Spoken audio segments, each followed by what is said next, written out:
BT కాపురం సంక్రాంతి సంబరాల్లో అలాగే జబర్దస్త్ ఆది గారు కూడా పాల్గొన్నారు. సార్ చెప్పండి సార్, ఎలా ఉండబోతుంది? మీరు ఎన్నికల సమయంలో వచ్చారు, మళ్ళీ పండుగ కూడా వచ్చారు, ఎలా ఉండబోతుంది? ఎలా ఉండబోతుందంటే 1.5 year నుంచి చూస్తున్నారు కదా ఎంత సక్సెస్ అయిందో.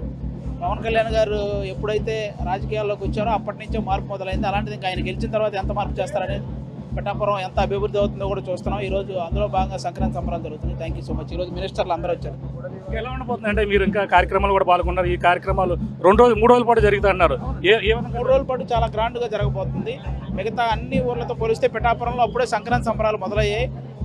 అందరూ కూడా చాలా హ్యాపీ మూమెంట్లో ఉన్నారు. ప్రస్తుతం అయితే ఇక్కడ ఏదైతే జబర్దస్త్ సంబంధించినటువంటి ఐపర్ ఆది కూడా ఈ యొక్క సంక్రాంతి సంబరాల్లో పాల్గొన్నారు. ఎన్నికల సమయంలో వచ్చారు.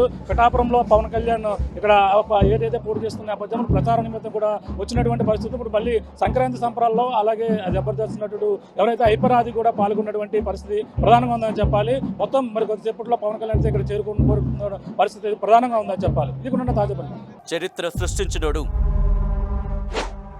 ఇప్పుడు ఆ చరిత్రని తిరగరాయబోతున్నాడు.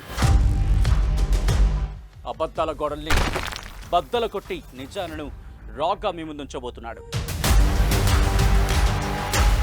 నిజమైన వార్తల కోసం వెంటనే డౌన్లోడ్ చేసుకోండి రా యాప్ని.